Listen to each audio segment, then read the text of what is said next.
কি নেবেন ভাইয়া? কত করে? 110। বিসমিল্লার সময় 100 টাকা রাখবো, দেয় যদি হয় নিতে পারেন, শুধু বিসমিল্লাহ করবো।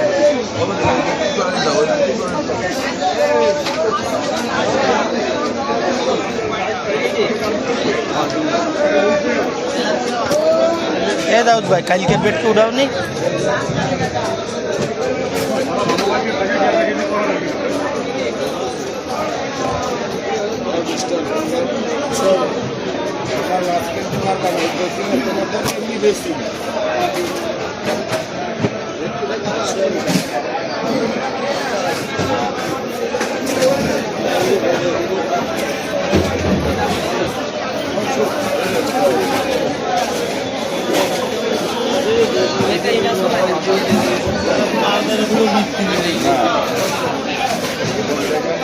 এই বাস সাইডে কত? 22 টাকা কত করে?